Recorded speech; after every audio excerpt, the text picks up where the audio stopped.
And this is one of the big talking points here. Kirby Smart, 1-6 against Alabama. It used to be Smart facing Saban. Well, last year it was Kalen DeBoer, and Kalen DeBoer's Crimson Tide beat Kirby Smart and Alabama. They've been as good as it gets against everybody else except the Crimson Tide. Let's bring in a former great from each side. Two-time consensus All-American from Georgia, David Pollack, and two-time national champion from Alabama, Damien Harris. Since we just came off those stats, David, I want to start there. How big is that in Athens, Georgia, the record that Kirby Smart has against Bama? Well, I mean, it's even worse if you look at, he's got 19 career losses, and 6 of them are to Alabama. So, like, a third of the losses. So Georgia's had an Alabama problem. I mean, that's pretty clear. Now, listen, Nick Saban isn't there anymore, and you referenced last year, but, you know, this season at home, a lot at stake for Georgia. Longest winning streak in the nation right now at home. Like, they do a great job taking care of business. So I think that this is a new rivalry now with Kalen DeBoer, but I think the building, I can put it like this. When I was at Georgia and we had Florida week, it was back when Spurrier was kicking our tail. That week of practice, everybody was so tight. It was so different, and you got to kind of stay away from that mental block of, hey, you can't keep talking about it like that. Like, go out, do your best. It's another opponent, but it is something that is very real and very much in your mind. Yeah, and this is I agree with everything that David just said. And, you know, when you look at it and you talk about Georgia and what's at stake for them, you know, going into this game, they're playing at home. It's a night game. It's a blackout. We just talked about their record overall and their losses to Alabama specifically. The pressure is definitely, absolutely on Georgia this weekend. I mean, Alabama, they know that they're trying to get to where they want to be, right? But more pressure is on Georgia.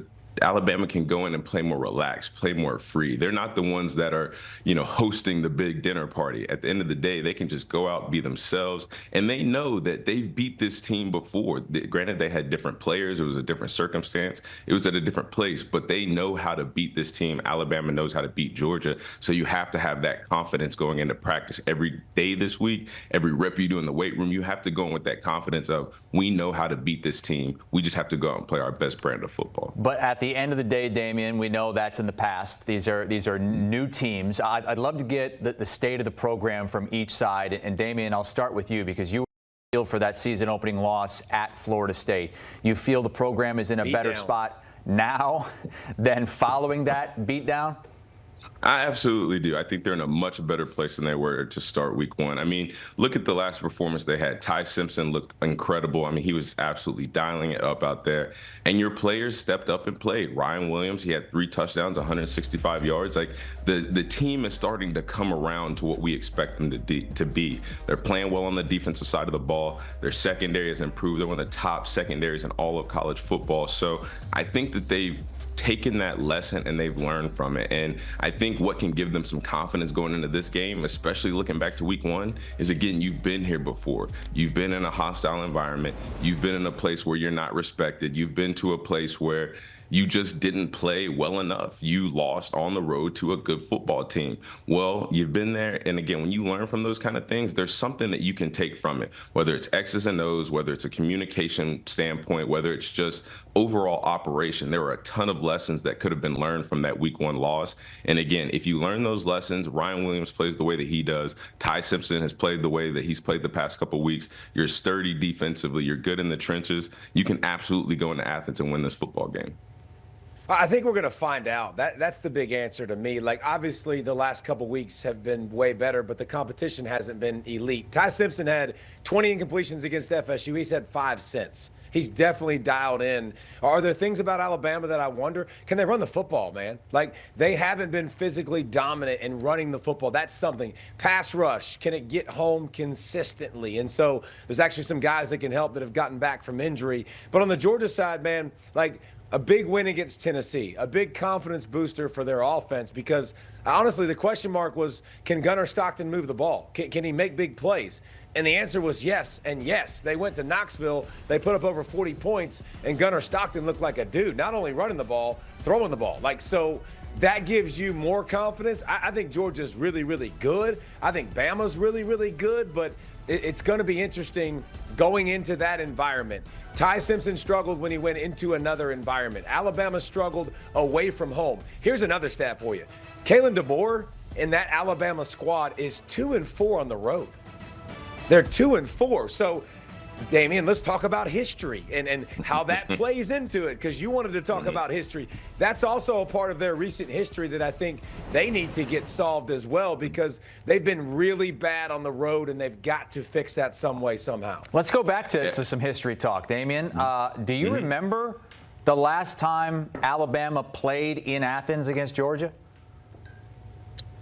Had to be 2015, right? It was. And Damien, you played in that game. What do you remember from it? An Alabama blowout victory. Well, I remember it was raining, and I remember looking up in the third quarter, and the stadium was absolutely empty. I mean, actually, I shouldn't even say that, because our fans traveled to that game. It looked like a 50-50 split. When it was all said and done, there were no UGA fans left. Derrick Henry ran wild against them. Minkah Fitzpatrick had the day on special teams and defense. Listen, we know how to win in Athens. I just said that, David Pollack. And when you mention, since we're talking about the concerns for Alabama, let's talk about some of those same concerns for Georgia now, because I don't see Georgia running the football that well with Nate Frazier. I don't see this Georgia defense getting consistent pressure on the quarterback with only 5 guys like we're used to seeing. And I definitely do not see a Kirby Smart coach secondary, because listen, when we watched that Tennessee game, Joey Aguilar looked like the Heisman front runner. He had his way with that defense. So I get all the concerns for Alabama. It's absolutely there. But I do want to point out, this is not a bulletproof Georgia team. We know this. This is not the same dominant Georgia football team that we're used to seeing with Kirby Smart. And again, the pressure is on them. There are opportunities for Alabama to make their mark and exploit certain things about this Georgia team, and again, come out successful on Saturday night. Yeah, this isn't Georgia-Bama several years ago when Nick was there. Right. Like, this isn't the same squads. Like, Alabama exceptionally human. Georgia's looked human the last 2 years. Even last year, everybody was disappointed in Georgia, and they won an SEC championship. Chris, it's interesting you didn't ask about, my experience against playing Bama, because I was 2-0 at Georgia. Beat the crud out of them 1 year in Athens, and then went to their place and took care of business as well. So I appreciate you not asking, but we did take care of business too in my career. Oh, we had that queued up for you. There's Pollack, 47. Yeah, see, listen, Dave, they were ready for you, Dave. They were ready. Now, that's against Georgia Tech there. That's a little different animal, but I know you guys have great history against one another. David, do you agree with what Damien said multiple times, that a lot more of the pressure in this game is on Georgia? Well, maybe not as much. I'll just say one reason why. Alabama already lost to Mulligan. They've already lost a game. They got beat by FSU. So if you're looking to go to the playoff, like, every game's going to matter. And Georgia kind of escaped the Tennessee game with a win, and that's fine. It wasn't pretty, but you got the dub. So I think there's pressure on both sides. I think Alabama has a lot of pressure on them, period. And Kalen DeBoer and y'all have all seen the videos, man. I don't have to go point them out. Like, people making videos, calling out their character, their questions. But here's another thing about that. That can do this.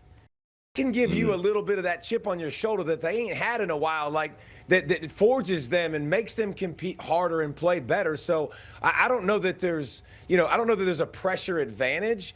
Georgia definitely, like we talked about, has had an Alabama problem, but Alabama ain't been Alabama the last year plus. So I think there's both sides trying to figure out what this year is going to look like.